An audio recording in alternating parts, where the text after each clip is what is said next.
नमस्कार, जय हिंद। आप में से बहुत जनों का सिलेबस पूरा हो चुका है।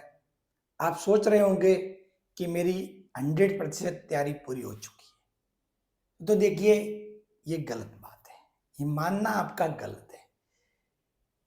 मैं ये कहना चाहता हूँ, मेरे कहने का मतलब ये है कि अब तक जो आपने किया है, अब तक जो आपने पढ़ा है, वो ओनली फॉर 75% है। आपके सिलेक्शन में वो सिर्फ 75% योगदान देगा। 25% का काम अभी बाकी है। अब वो 25% काम कौन सा है? 25% काम है आपका, जो आपका घर है, एग्जाम से घर से एग्जाम पूरा होने तक का जो प्रोसेस, जो चीजें होती है, वो 25% तय करेगा।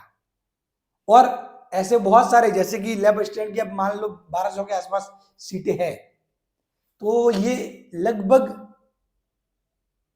10 से 12,000 बच्चे ऐसे होंगे जो पक्के, मतलब श्योर कि भैया इनका सिलेक्शन यहाँ श्योर होने वाला है, मतलब ठीक है। लेकिन सेलेक्ट आखिर में वो 1200 ही होंगे। वो क्यों चूक जाएंगे? वो तैयारी के कारण नहीं, तैयारी उनकी भी अच्छी थी, उन बाकी लोगों से भी अच्छी थी, लेकिन उस 25% जो इस एग्जाम सेंटर तक जाने और वहां के आसपास के माहौल का ध्यान रखने में जो वहां जो गलतियां हुई, उसके कारण चूक जाते हैं। इस वीडियो में मैं क्या करूंगा, मैं आपको कोई ये नहीं बताऊंगा कि अब क्या पढ़ना है क्या नहीं पढ़ना, वो चीजें तो गई, ठीक है। अब आपको मतलब OMR सीट कैसे manage, paper management, exam stress, ठीक है, बाकी सारी चीजें, मतलब सारी A to Z जो भी आपके मन में डाउट होता है ना, घर से निकलने से क्या करना है, ठीक है, OMR में क्या सावधानी, नींद नहीं आए तो फालतू लोगों से दूर रहना, रूम में जाने के बाद क्या करना, माइंड स्टेबल, 3 घंटे के ब्रेक में क्या करे, पेपर कैसे अटेंड करे, क्या चीज लेके जाना है, ठीक है, और ड्रेस कोड क्या है, ठीक है, सब कुछ चीजें मैं आपको एक एक करके आसानी से समझाता हूँ। वीडियो थोड़ा लंबा होगा, लेकिन अच्छे से देख लेना। मैं डेफिनेटली कह रहा हूं, ये आपके एग्जाम टाइम कॉन्फिडेंस बूस्टर मतलब ये आपके 10 नंबर का फायदा मिनिमम करेगा, ये गारंटी है, ये अगर आपने इस वीडियो को देख लिया तो, ठीक है। पहली बात, जब आप घर से निकलो, तो घर से निकलो उससे पहले साफ बात है, आपको ये चीजों का ध्यान रखना है कि भाई, एक तो एग्जाम सेंटर की ये चीज है कि मैक्सिमम जो जिला हेडक्वार्टर है वहां पे एग्जाम सेंटर आए, जिला हेडक्वार्टर है वहां पे एग्जाम सेंटर आए, तो कोशिश ये करे कि आपको एग्जाम सेंटर पे या तो ध्यान हो, या फिर एक बार देख लो, आपका यदि गांव जिला हेडक्वार्टर से दूर है, ठीक है, या फिर आपका सेंटर ही कहीं दूर है, तो एक दिन पहले जाए एग्जाम से और सेंटर एक बार देख ले कि भी वहां जाने की सुविधा क्या है, कैसे जाते हैं कैसे नहीं, वो एक बार देख ले, ठीक है। इस चीज का ध्यान रखना। अब जैसे कि घर से निकलोगे तो क्या लेके जाना है, वो देखो, वो सबसे पहली बात, एक आपको लेना है एडमिट कार्ड। जब घर से रवाना होंगे तो ये चीजें, एडमिट कार्ड यहीं से घर से लेके जाना। देखो क्या होता है, बहुत सारे लोग सोचते हैं अरे मेरे फोन में PDF है, मैं कहीं ई मित्र वाले से निकाल लूंगा। बहुत बार ऐसा होता है, ई मित्र वाले नहीं मिलते, ठीक है। एग्जाम सेंटर पे मतलब आपके ऐसे बहुत सारे लोग होते हैं, कोई ई मित्र वाला होता भी है कहीं कहीं आसपास, तो वहां भीड़ लगी रहती है, मतलब आप मेंटली मतलब डिस्टर्ब हो जाओगे। और उस दिन माइंड का शांत रहना सबसे ज्यादा जरूरी है। सबसे ज्यादा जरूरी उस दिन कोई चीज है तो वो माइंड का शांत रहना है, ठीक है। तो एडमिट कार्ड लेके जाना यहाँ से, ठीक है। और एडमिट कार्ड की आपके दो, जैसे साइंस वालों के 2 एग्जाम है, साइंस वालों के 2 एग्जाम है, तो आप दो अपने क्या बोलते हैं, 2 एडमिट कार्ड की कॉपी निकाल लेना, 2 कॉपी निकाल लेना, ठीक है। साइंस वालों के 2 है ना, पेपर 1 और पेपर 2, तो 2 एडमिट कार्ड निकाल लेना।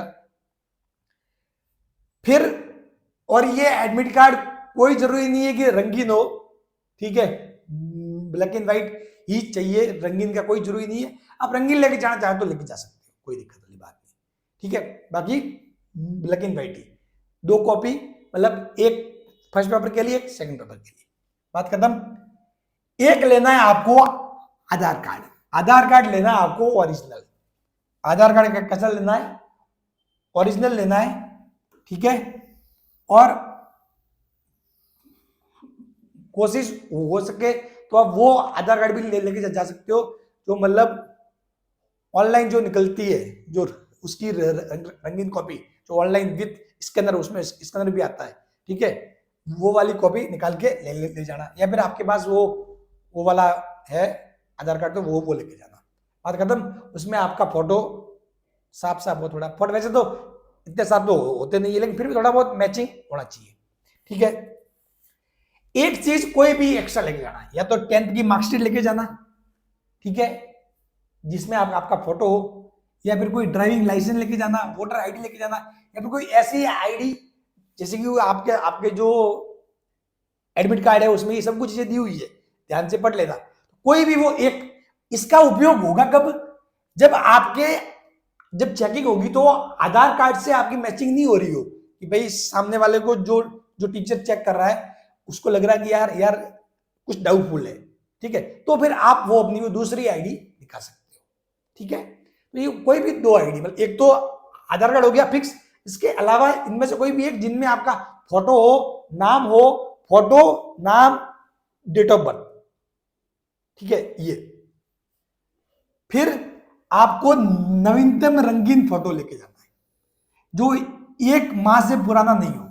आपको उसमें चिपकाने के लिए अपना एक रंगीन फोटो लेके जाना है, जो 1 महीने से पुराना नहीं हो। बहुत सारे लोग क्या करते हैं कि जब एग्जाम फॉर्म फिल किया था कि उस टाइम का लेके जाए, तो उस टाइम का लेके मत जाना वैसे तो, ठीक है, जो मतलब 1 माह से पुराना ना हो, ज्यादा मतलब यानी कि मान लो आपके फॉर्म तो यदि 3-4 महीने पहले फॉर्म बनने की लास्ट डेट गई है, ठीक है, तो कोई ज्यादा दिक्कत वाली बात नहीं है। अगर उस टाइम का भी है तो चल जाएगा, क्योंकि ज्यादा बदलाव तो कुछ हुआ नहीं होगा, ठीक है, लेकिन बहुत ज्यादा पुराना नहीं होनी चाहिए, ठीक है। हाँ, 1 माह लिखा हुआ है, 1 माह की जगह 2 माह का भी काम चल जाता है, अगर कुछ चेंजेस नहीं हुए तो ज्यादा बदलाव, ठीक है ना। हाँ, और कुछ ज्यादा ऐसे दाढ़ी वाड़ी बना के या फिर कुछ उस टाइप की चीजों में मत जाना। आपने जो जिस एग्जाम फॉर्म में जो मतलब आपने ऑनलाइन फोटो लिया था उस दौरान जैसा आपका फेस था उसी के हिसाब से थोड़ा चलना, ठीक है। और आपको 2 लेने हैं, क्योंकि 2 पेपर है साइंस वालों के, 2 पेपर है, तो आपको 2 फोटो लेने हैं, 2 फोटो लेने हैं, रंगीन फोटो लेने हैं, ठीक है। और एक लेना नीला ब्लू पेन, कैसा, पारदर्शी होना चाहिए। पारदर्शी मतलब उसमें कुछ भी ऐसी कुछ दूसरी चीज नहीं होनी चाहिए। मैं कोई पेन मेरे पास नहीं पड़ा पारदर्शी, एक बार पड़ा हो तो मैं आपको दिखा देता हूँ। एक बार कोई पारदर्शी पेन लेके जाना, जैसे कि ये इस टाइप के है, इस टाइप के पेन बिल्कुल भी लेके मत जाना जिसमें स्याही, उसमें मतलब स्याही आपकी साफ साफ दिख रही हो, मतलब बिल्कुल पारदर्शी हो, मतलब, ठीक है। कहाँ गया, कोई पेन दिख नहीं रहा।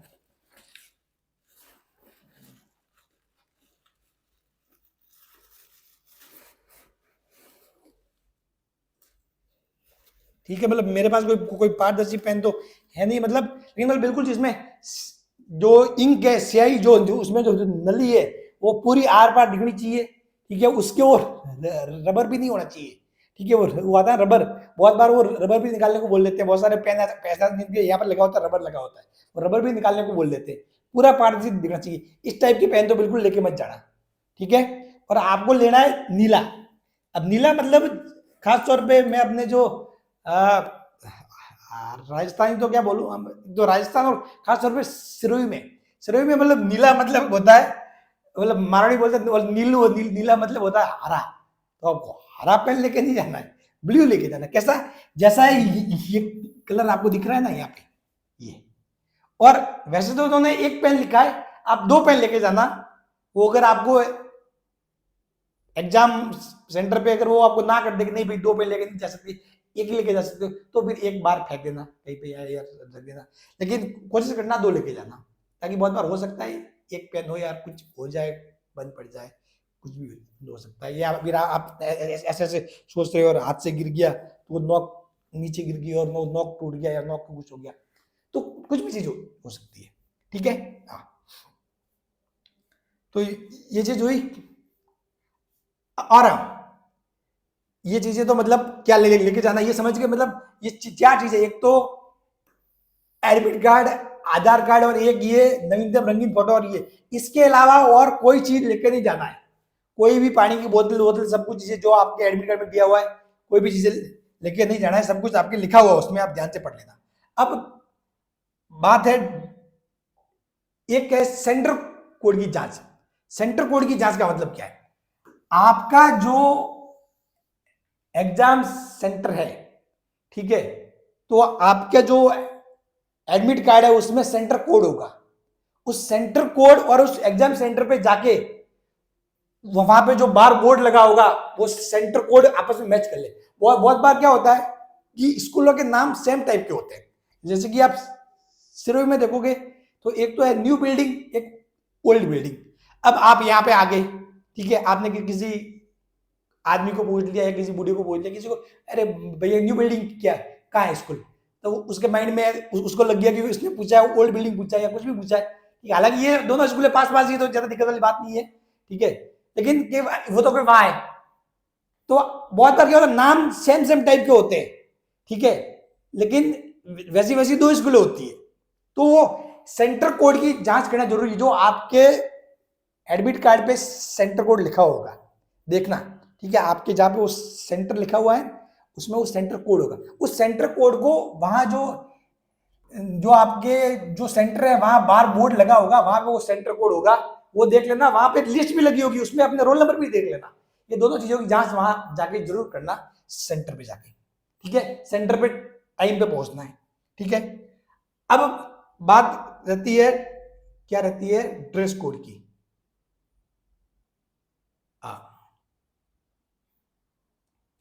बात ड्रेस कोड की, तो देखो ड्रेस कोड में वैसे तो सारे नियम आपको दे रखे हैं, लेकिन मैं सबसे बेस्ट बताऊं, जो पुरुष है उनको क्या करना है, सीधी सी बात है, आपको कोई शादी में नहीं जाना, फैशन शो में नहीं जाना, किसी को इंप्रेस करने नहीं जाना है, एग्जाम देने जाना है। आदि बा वाला टी शर्ट, आदि बा वाला टी शर्ट, ठीक है, आदि बा वाला टी शर्ट, ठीक है, उसमें भी मतलब ये जो जो जो जो कॉलर ना हो तो अच्छी बात है, बिना कॉलर वाला आदि बा वाला टी शर्ट और नाइट पैंट, ये पहन के जाना। और कोशिश करना कि नाइट पैंट के कुछ मतलब वो चेन हो ना, चेन मेटल की नहीं हो, धातु की नहीं हो, ठीक है, नहीं तो वो फिर वहां आपके तोड़ देंगे या काट देंगे या जो भी है, ठीक है। तो नाइट पैंट और टी शर्ट सबसे बेस्ट ऑप्शन है, इसके अलावा और कोई दूसरा मतलब बेस्ट ऑप्शन नहीं है, ठीक है। जीन्स लेके पहन के जाओगे, ये आपके बटन निकाल लेंगे, कुछ और कर लेंगे, ठीक है। और बहुत बार हो सकता है कि नियमों में कुछ और हो और वहां के टीचर को उनका ध्यान नहीं होता, ठीक है, क्योंकि टीचर वो सारे नियम नहीं पढ़ते, ठीक है, सभी को ध्यान भी नहीं होता, तो उनके साथ बहसबाजी भी ना करे, वो जैसा कहे उसके हिसाब से कर ले, बस सीधी सी बात है। बहसबाजी करके अपना दिमाग गर्म नहीं करना है, अपना दिमाग शांत रखना है, ठीक है। जो लेडीज है, लेडीज सलवार सूट, सबसे सिंपल साड़ी, और कुछ भी आभूषण आभूषण पहन के मत जाना, कुछ भी मत जाना पहन के, ठीक है, ये कोशिश करना। हालांकि भाई आपके मतलब हो सकता है चीजें, लेकिन कुछ भी मत पहन के जाना, ठीक है ना। कोई भी मेटल या धातु नहीं हो, कोई भी मेटल या धातु नहीं हो, कुछ भी ऐसी चीज लेके नहीं जाना है। ये सारी चीजें वैसे आपको उस एडमिट कार्ड में दी हुई है, आप देख लेना। अब बात करते हैं मेन मुद्दे पे, ये अब घर से निकलना, तो देखो जिनका मतलब एग्जाम सेंटर और जो घर है उसके बीच की दूरी कम है, ठीक है, वो तो जाएंगे सुबह, तो कोई दिक्कत वाली बात नहीं है। बाकी लोग टाइम पे निकल जाए, ठीक है। जिनका सेंटर दूर है तो ऐसा नहीं होगी आप मतलब, भाई गवर्नमेंट की तरफ से तो सुविधा है कि भाई बस में जा सकते हो मुफ्त में, लेकिन आप उसका फायदा लेने की कोशिश ना करें, क्योंकि बसों में भीड़ होती है, बहुत सारी दिक्कतें हो सकती है, दिमाग गर्म हो सकता है, किसी बच्चे से बहसबाजी हो सकती है, झगड़ा हो सकता है, कुछ भी हो सकता है। शांति में जाए, ठीक है, 100 रुपये भाड़ा लगेगा, 200 लगेगा, 250 लगेगा, लेकिन दे दे, ठीक है। दूसरा काम, आपको अपना काम करना है, अपना कर्म करना है। आपको एग्जाम सेंटर पे जाते वक्त वगैरह किसी से कोई बात नहीं करनी की, तेरी तैयारी कैसी है, तेरी कैसी नहीं है। कोई सामने वाला पूछता भी है तो भाई यार इस बात से क्या मतलब, तू क्यों पूछ रहा है, तू तेरा काम कर, मैं मेरा काम करूँ यार, छोड़, जैसा एग्जाम होगा, जो अपन ने तैयारी की होगी ऐसा एग्जाम हो जाएगा। किसी से नहीं पूछना भाई तेरी कैसी है, तूने तूने साइकोलॉजी पढ़ी है कि नहीं पढ़ी, तूने वो पढ़ा है कि नहीं पढ़ा, तूने कहाँ से कोचिंग की, क्या किया क्या नहीं, ये कुछ ही बात नहीं करनी है। फालतू की बातें होती है, ठीक है। और जो एग्जाम्स जो देने आते हैं ना, भाई देखो यार 9 लाख लोग हैं और मिला के, दोनों मिला के, और टोटल सीटें 1200 के आसपास, तो बाकी लोग तो साइड में होंगे। और 9 लाख में से भी मैंने कहा ना, जो सीरियस लोग होते हैं वो तो 1 लाख के आसपास होते हैं, ठीक है। बाकी जो 8 लाख तो वो तो फर्जी है। और अब क्या है, थोड़ा वो एग्जाम देने का नियम भी फिक्स कर दिया। बहुत सारे लोग अब एग्जाम छोड़ना नहीं चाहते, उनको पता है कि एग्जाम छोड़ दिया दिक्कत हो जाएगी, तो वो एग्जाम देने आएंगी, और वो आके जो रियल में जिनका सिलेक्शन होना होता है उनको डिस्टर्ब करेंगे। तो फालतू लोगों से दूरी रहे, उन फालतू लोगों से आपको दूरी रहना है, उनसे आपको फालतू की बातें नहीं करनी है, ठीक है ना। हाँ, दूसरा, आपने जो भी तैयारी की है, पढ़ा है, जो भी पढ़ा है अब तक वो सफिशिएंट है, उसके बारे में हम ज्यादा नहीं सोचना कि सर मैंने जो भी पढ़ा है वो सफिशिएंट है, दैट्स ऑल, बस, ठीक है। और कुछ नहीं सोचना है कि यार उसने, क्योंकि आप लोगों से बात करोगे कि ये तूने कहां से पढ़ा, ये पढ़ा, ये पढ़ा, तो आपके माइंड में बहुत सारे ख्याल आएंगे, आप डिस्टर्ब होंगे, और मतलब आपका पेपर बिगड़ जाएगा। तो आपने जो पढ़ा है उस पर विश्वास करना है और आपको पेपर देने जाना है। एग्जाम हॉल में सबसे बड़ी बात यही है कि इजी सवाल आता है वो गलत नहीं होना चाहिए। तब तो सभी के होते हैं, बहुतों के होते हैं, लेकिन इजी सवाल गलत नहीं होना चाहिए, ठीक है। अब लास्ट टाइम में जैसे कि एग्जाम सेंटर तक जाते जाते रिवीजन किसका करें, तो समसामयिकी यानी कि करंट अफेयर, पिछले 6 मंथ का, पिछले 6 मंथ का जो है उसका रिवीजन जरूर करें एग्जाम हॉल तक जाते जाते, ठीक है। बाकी रात को तो आपको टाइम पे सोना है ही है, आपके पास वैसे भी टाइम नहीं होगा, ठीक है। या फिर कोई फिजिक्स के फॉर्मूले हैं, केमिस्ट्री के कुछ चीजें हैं, वो देख लेना, ठीक है। अब सोने का टाइम, तो देखो सोने के टाइम में ऐसे है कि बहुत सारे बच्चे रात को लेट तक पढ़ते हुए, डेली 12 बजे तक, 1 बजे तक, तो 12-1 बजे तक तो आपको नहीं करना है, आपको लगभग 10 या 11 बजे सो जाना है, ठीक है। बहुत ज्यादा भी जल्दी मत सोना, बहुत सारे बच्चे सो रहे हैं यार आज तो मैं जल्दी सोऊंगा, और 8-9 बजे सो गए, फिर आपको नींद नहीं आएगी, नींद नहीं आएगी तो माइंड में पता नहीं ऐसी वो एक्टिविटीज स्टार्ट हो जाती है, फिर बाद में भी नहीं आएगी, तो समझ गए। तो सोने का टाइम आपको 10 और 11, 10 बजे से लगाकर 11 बजे तक सोना है, ठीक है। हाँ,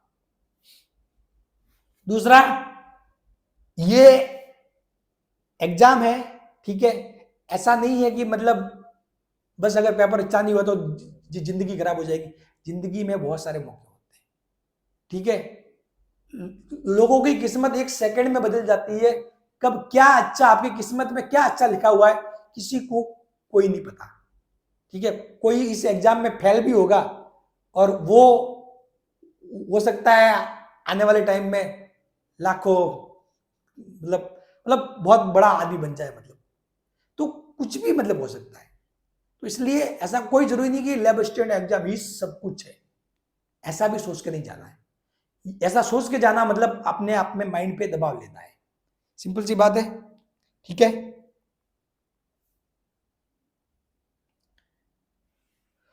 अब देखो, OMR में सावधानी, जैसे कोई OMR सीट भरते हो ना, उसमें एक सावधानी रखनी है, वो सावधानी क्या है वो मैं आपको बता देता हूं। जैसे कि OMR सीट भरो, ये जैसे कि फॉर एग्जांपल ये है, तो उसमें देखो एक चीज का ध्यान रखना, एक तो आपके सेंटर कोड होगा, ये जो जैसे टेस्ट कोड लिखा है ना, इस टेस्ट कोड की सेंटर कोड होगा, और एक होगा रोल नंबर। रोल नंबर में फिर आपको जैसे कि आपका रोल नंबर जैसे कि 1 है तो 1 भर दिया, इस 1 के ऊपर करना है 0। अब फिर जैसे कि यहाँ 2 आ रहा है तो 2 भर दिया, इस 2 को करना है वो करना है गोला, ठीक है। या लास्ट में 9 है तो 9 को गोला करना है, ये देख देख के करना है। और आपको पेपर टाइम से 10 मिनट पहले ही पेपर दे दिया जाएगा, ठीक है। और आपको बोलेंगे कि उसमें से आप OMR सीट निकाल लो और अपने रोल नंबर वगैरह भर लो, वो शांति से पढ़ना। तो सबसे मेन काम है, क्योंकि रोल नंबर में ही अगर गलती कर दी तो फिर दिक्कत हो जाएगी। तो रोल नंबर और जो टेस्ट कोड या फिर पेपर कोड, इन दो चीजों को सही से पढ़ना।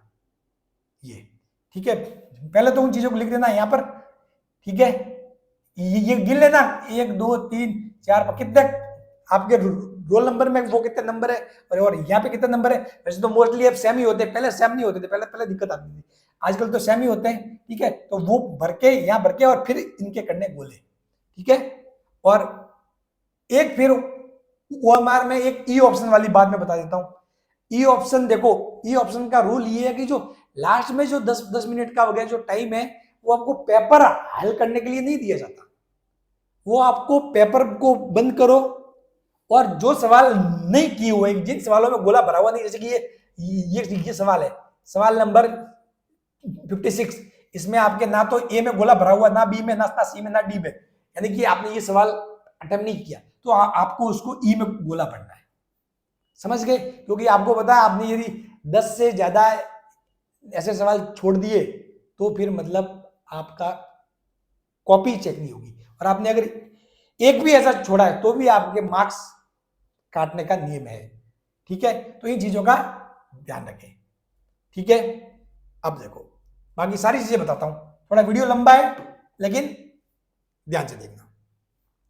अब नींद ना आए तो क्या करें, तो देखो नींद देखो समस्या बहुतों की होती है, सबसे बड़ी समस्या तो ये थी कि सोचते रहते हैं। अब वो सोचना भी आपके हाथ में नहीं रहता, ठीक है, क्योंकि जबरदस्ती ख्याल आ ही जाते हैं, ठीक है, होता है। मेरे साथ भी हुआ है, मेरे एक दोस्त के साथ भी हुआ है। मेरा एक दोस्त मतलब बहुत पढ़ने में बहुत होशियार है, ठीक है, बहुत मतलब, अरे मतलब क्या बताऊं, उसकी शानदार तैयारी रहती है, लेकिन वो बेचारा उसकी ऐसी कि इसने आज तक जितने भी पेपर दिए कभी किसी भी एग्जाम में उसको नींद ही नहीं आई। ये होता है नींद, मतलब नींद मुझे भी नहीं आती थी, लेकिन मतलब ये है कि आपको अपने आप को शांत रखना है, कोशिश करनी है, कुछ उपाय करने की नींद आ जाए, ठीक है। मेन बात कि एक मैं आपको आइडिया सुझाव देना चाहूंगा, नींद अच्छी है उसके लिए एक तो क्या है, खाना सिंपल खाना, जैसे कि आप कहीं बाहर खाओ, जैसे कि आप दूसरे शहर में जाओगे बाहर खाओगे तो वहां का मतलब फालतू के खाने मत खाना, कुछ भी सिंपल सी रोटी दाल चावल, जितना सिंपल खाना खाओगे पेट उतना ही मतलब ठीक रहेगा, शांत रहेगा, पेट में कुछ दिक्कत नहीं होगी, पेट शांत, माइंड शांत, नींद अच्छे से आएगी, ठीक है। दूसरा, आप दही और छाछ में से कोई भी एक चीज ले सकते हो, दही और छाछ रात को। वैसे तो रात को ये चीजें लेनी अच्छी नहीं रहती, लेकिन नींद के लिए ये चीजें अच्छी है, दही और छाछ में से।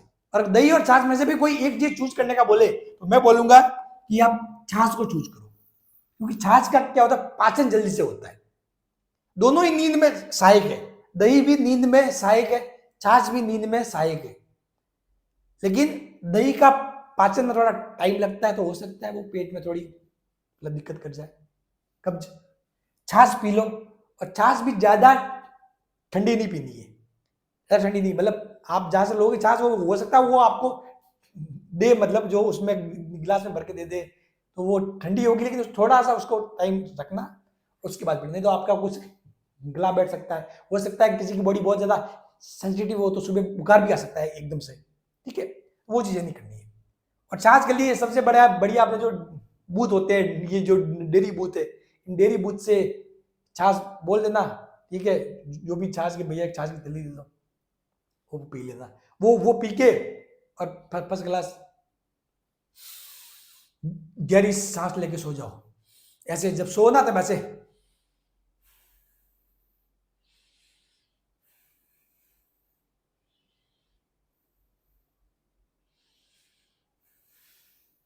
गहरी गहरी सांस लेनी है, माइंड में कोई भी विचार नहीं लाना है, ठीक है, क्योंकि अब आप उस एक रात में कोई नहीं कर सकते, ठीक है।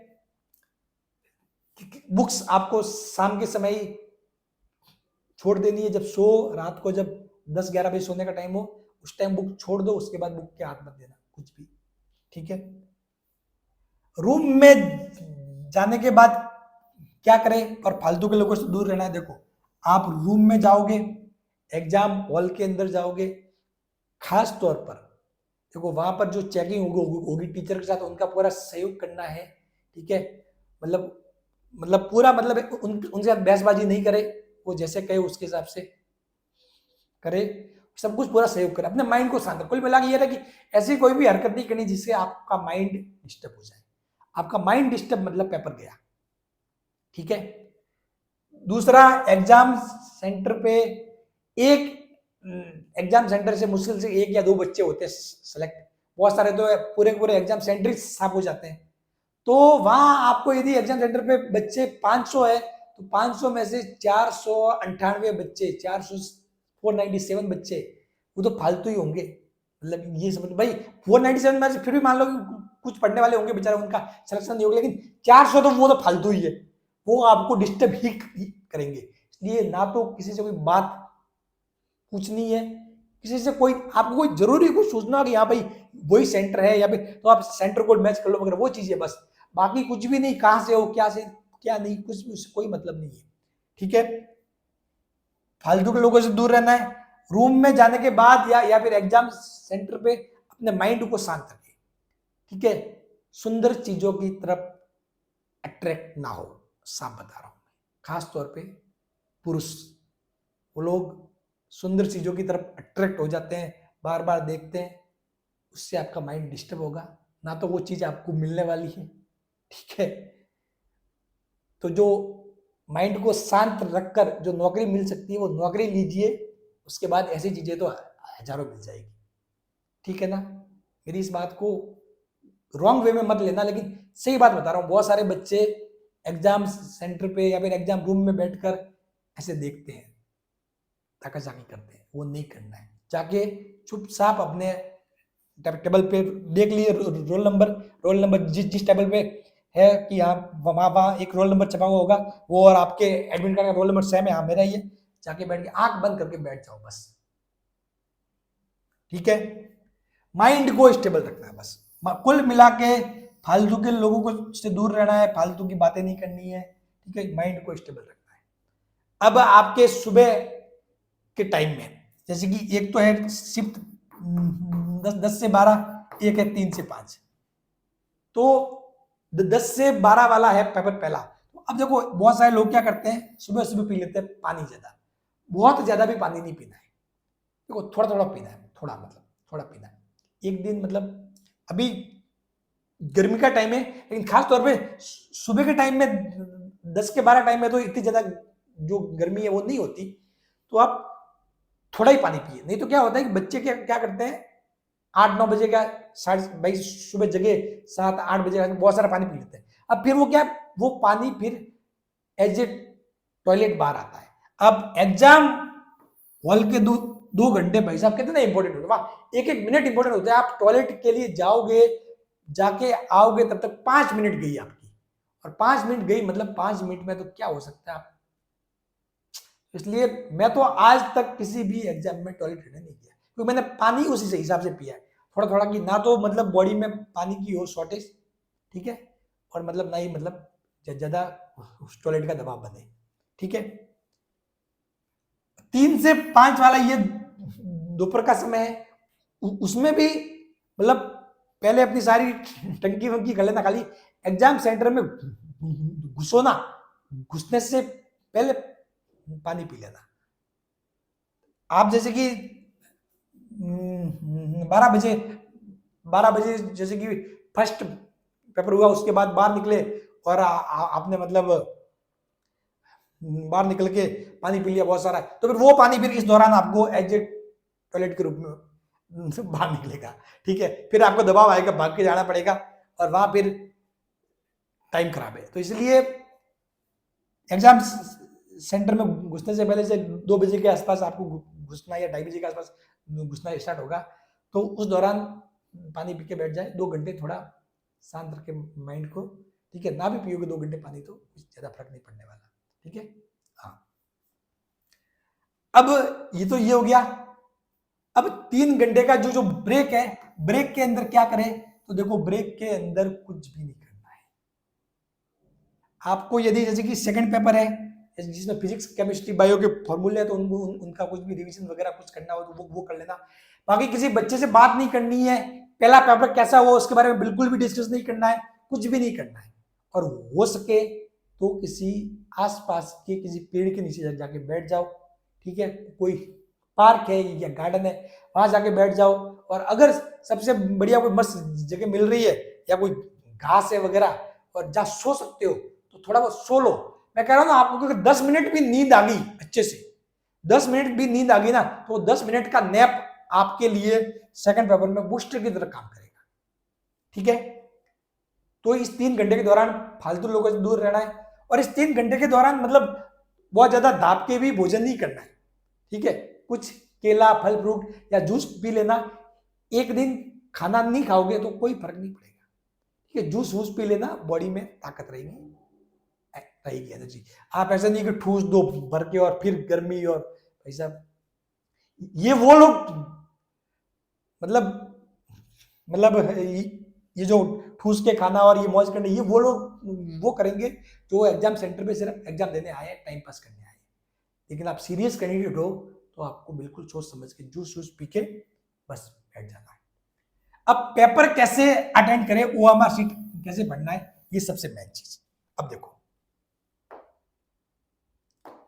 सबसे बेस्ट नियम होता है कि जो पेपर है, पेपर को 2 पार्ट में करना, पेपर को 2 पार्ट में करना, ठीक है। अब जैसे कि पेपर फर्स्ट है, पेपर फर्स्ट में से भी आप सवाल लो, सवाल आपके हो सकते हैं इस बार लेंथी भी हो सकते हैं, डिफरेंट टाइप के भी हो सकते हैं। आप पेपर उठाओगे, हो सकता है आपको सवाल नंबर पहला नहीं आए, कोई दिक्कत नहीं, दूसरा नहीं आए, कोई दिक्कत नहीं, तीसरा नहीं आए, कोई दिक्कत नहीं, चौथा नहीं आए, कोई दिक्कत नहीं, 5वां तो आएगा, 5वां आया, ठीक है, वो कर लिया, ठीक है। फिर 6ठा, 7वां, 8वां जो भी है, आप धीरे धीरे और सिंपल चूज करके करो। दो पार्ट में करना है, पेपर 2 पार्ट में करना है। एक तो पहले पार्ट में सिंपल जो आपको लग रहा है, देखते ही सवाल को देखते ही लग रहा है कि हाँ ये तो कि मेरे को आ रहा है, ठीक है। और पहले में सिंपल और दूसरे में फिर वो हार्ड और मीडियम, हार्ड वाले मान लो, मतलब इसमें सिंपल और थोड़ा बहुत मीडियम भी इसमें कर सकते हो, इसमें हार्ड वाले, ठीक है। एक, ठीक है, गलती, और जो ओएमआर सीट भरो उसमें वो गलती मत करना कि मैं पूरा पेपर करने के बाद एक साथ भरूंगा, ये गलती मत करना। एक बार मेरे साथ भी मिस्टेक हो चुकी है, ठीक है। इसलिए आपके जैसे कि 100 सवाल है ना, 100 सवाल, तो आप जैसे कि वैसे करना कि पहले 25 सवाल तक जो पेपर है उसको सॉल्व करना, ठीक है। जो सवाल आपने किए हैं उसका देख के, जैसे कि आपने 4 नंबर सवाल किया है, 4 नंबर का ए ऑप्शन था, फिर 4 के बाद 6 नंबर सवाल किया है, 6 नंबर का बी ऑप्शन था, वो भर देना। ऐसे 25 तक भर देना, फिर 26 से 50, फिर 75 तक, फिर 100 तक, ऐसे 25 सारे की ओएमआर एक साथ भरने की कोशिश मत करना। ये तो हो गया पेपर फर्स्ट का। अब पेपर सेकंड की सबसे बड़ी बात है, पेपर फर्स्ट में तो कुछ नहीं, क्योंकि फर्स्ट में जो चीजें होगी जो जीके वगैरह है ही उस टाइप की जो मैक्सिमम मेमोरी बेस्ड होगी, लेकिन उनमें सवाल थोड़े लंबे से होंगे, अटपटे होंगे, आपको आते होंगे, लेकिन आपको घबराना नहीं है, आपको उनके ऊपर ज्यादा जोर नहीं देना है। पहले सिंपल करने, जैसे ही सिंपल सॉल्व हो जाएंगे ना, उसके बाद तब भी आपसे आसानी से हो जाएंगे। सवाल को शांति से पढ़ना है, शांत रहकर पढ़ना है, बिल्कुल अच्छे से क्या पूछ रहा है, क्या कह रहा है, ठीक है। मतलब आपको सवाल आता है, कोई दिक्कत नहीं है, बस आप उस दौरान मतलब वो थोड़ा बहुत ऐसे माहौल वो तैयार हो जाता है, तो इस कारण वो फिर माइंड डिस्टर्ब हो जाता है और फिर गलतियां हो जाती है। तो इसलिए शांत रह के सब कुछ चीजें करनी है। ये तो होगी पेपर फर्स्ट की बात। अब पेपर सेकेंड के अंदर आपके फिजिक्स, केमिस्ट्री, बायो और जीएस, जनरल साइंस। अब इनमें से क्या होता है, जो सबसे इजी सब्जेक्ट होता है वो आपको उठाना है, जो आपका जो सबसे बेस्ट है वो उठाना है, ठीक है। लेकिन मैं कुछ आपको सुझाव ये दूंगा कि भाई वैसे तो बहुत सारे लोगों का इजी सब्जेक्ट फिजिक्स है, जो मेरा मेरा वीडियो देख रहे होंगे वो मैक्सिमम मतलब उनका बोल सर की या फिजिक्स आसान है, ठीक है। तो देखो फिजिक्स में भी ऐसा है तो आप फिजिक्स लो, वो कोई दिक्कत नहीं, लेकिन उनमें भी हो सकता है कि कुछ एक सवाल मतलब टफ हो 20-20, क्योंकि ऐसे ही होता है। आप मतलब एग्जाम हॉल में जैसे कि बहुत बार ऐसा होगा, 1 नंबर सवाल आपने कर दिया, 2 कर दिया, 3 कर दिया, 4 कर दिया, 5 कर दिया, 6 कर दिया, लगातार हो रहे हैं, और 7वां सवाल वो ऐसा डालेंगे टफ कि आपसे सॉल्व ही नहीं होगा, और आप उसमें 10 मिनट वो कर दोगे खर्च, और फिर ज्ञान बढ़ा रहे यार टाइम तो गया, फिर लास्ट में आप हक्के बक्के हो गया, फिर वो पेपर बिगड़ जाता है। तो वो गलती नहीं करनी है, ठीक है। तो जो इजी इजी आए चुन चुन के 2 पार्ट में वो करना है, पूरे पूरे पेपर को 2 पार्ट में, ठीक है। तो जिसका फिजिक्स अच्छा है वो फिजिक्स ले सकता है, लेकिन फिजिक्स के भी सिंपल सिंपल सवाल तो देखते ही हो रहे हैं, वो करना है। जिसका केमिस्ट्री अच्छा है वो केमिस्ट्री ले सकता है, जिसका बायो अच्छा है वो बायो ले सकता है। लेकिन अगर मेरी तरफ से अगर दो सुझाव दूं तो आपको पहले बायो देख लेना, ठीक है। भले ही आपको बायो ना भी इच्छा है, ठीक है, पर भले बायो में से 30 सवाल आए, 30 में से आपको 5 सवाल ही आए। जब मैंने 2016 में दिया था पेपर, तो इसमें बायो में मेरे को 2-3 सवाल ही वो आए थे मेरे को, ठीक है। लेकिन फिर भी मैं शांत रहा था, अपने आप को शांत रखा। मैंने कहा नेक्स्ट फिजिक्स है, फोड़ दिया, केमिस्ट्री फोड़ दिया, फिर उस दौरान जीके भी साथ में ही था, तो जीके भी कर लिया था। तो जो सिंपल सिंपल है, अगर हो सकता है भले 30 में से 5 हो, 3 हो, 4 हो, जो भी हो सकते हैं वो कर दो, क्योंकि पेपर का लेवल क्या आएगा किसी को नहीं पता, ठीक है। फिर उसके बाद आपका फिजिक्स अच्छा वो करो, केमिस्ट्री अच्छा वो करो, या फिर जो जीएस वाले हैं, जनरल साइंस वाले, वो मैक्सिमम सवाल इजी होते हैं, वो आपके लास्ट में होंगे मोस्टली, या फिर हो सकता है पहले भी दे दे, बीच में भी दे दे, उसका तो कोई श्योर है नहीं। ये सवाल सॉल्व कर सकते हो, समझ गए।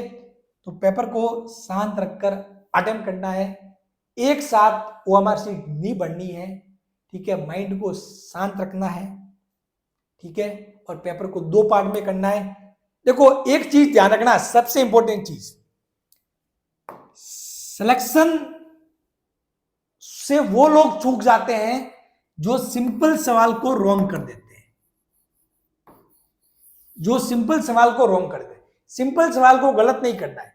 सिलेक्शन के लिए पेपर में सिंपल सवाल इतने सारे मौजूद होंगे, जिनको आपने पूरा कर दिया तो भी आपका सिलेक्शन हो जाएगा। लेकिन आप लोग क्या करोगे गलती, उन सिंपल में से भी 3-4 ऐसे सिंपल जो रॉन्ग कर दोगे, फिर बार आके अरे यार ये तो मुझे आता था, वही नहीं करना है। बस टप गलत हो जाए कोई दिक्कत नहीं, टप तो आपके ऐसे बहुत सारे लोगों को होगा, लेकिन सिंपल गलत नहीं होना चाहिए। सिंपल गलत हुआ नहीं और आप नीचे गिरे नहीं। तो सिंपल चूज कर करके करना है, पेपर को 2 पार्ट में करना है, ये ध्यान रखना, ठीक है। तो मैंने आपको सारी चीजें बता दी है, समझा दी मेरी तरफ से। वीडियो बहुत लंबा है, लेकिन मैं चाहता हूं कि आप सारे बच्चे इस वीडियो को पूरा पूरा देखें, क्योंकि इस वीडियो में सारी बातें काम की है, ठीक है। और ये चीजें आप जब भी बस के अंदर जा रहे हो तब बैठे बैठे ये देख सकते हो। मेरी तरफ से आपको ऑल द बेस्ट, सभी अच्छे से पेपर देके आना, शांत माइंड से देके आना, ठीक है। हालांकि मेरे साथ इस दौरान बहुत सारी समस्या हुई, मैं मतलब पूरा सपोर्ट नहीं दे पाया, हालांकि हमने बहुत कुछ किया, ठीक है। हमने आपको मुफ्त में कोर्स दिया, फ्री कोर्स, उसके अलावा फ्री टेस्ट, आपको ऑफलाइन टेस्ट, पीडीएफ सॉल्यूशन, पता ही नहीं कितनी चीजें मतलब हमने हमारी तरफ से दी है, ठीक है। और जो मैंने ये जो एक्सपीरियंस बताया है ना, ये मैंने रियल में, मैं खुद 2016 लैब असिस्टेंट सेलेक्टेड हूँ, उसके अलावा भी मैंने एग्जाम पास किए हुए हैं, अभी भी मैं सेंट्रल गवर्नमेंट में जॉब कर रहा हूँ, ठीक है। तो ये मेरे एक्सपीरियंस बेस पे सारी चीजें बता रहा हूँ, ठीक है। बाकी की हो सकता है कि बाकी लोग वो यूट्यूबर हो, आपको ऐसे जोश पैदा कर रहे हो, अरे ऐसे करना ऐसे करना ऐसे करना, वो चीजें क्या, वो बात और है, ठीक है। मैं किसी की बुराई नहीं करूंगा, बाकी मैंने ये जो आपको रियल एक्सपीरियंस बताया, ठीक है, जो चीज मैंने की है वो, और ये आपके काफी फायदेमंद है। इस वीडियो को पूरा देख के आपका बिल्कुल भी नुकसान नहीं होगा, 10 से 15 नंबर बूस्टअप ही होंगे। All the best. और माजिसा एजुकेशन का नाम, वो तो बात की बात है, पहले अपने माँ बाप का नाम रोशन करना है, और फिर अगर आप में ईमानदारी हो तो माजिसा एजुकेशन को भी भूलना मत। थैंक यू सो मच, जय हिंद, ऑल द बेस्ट।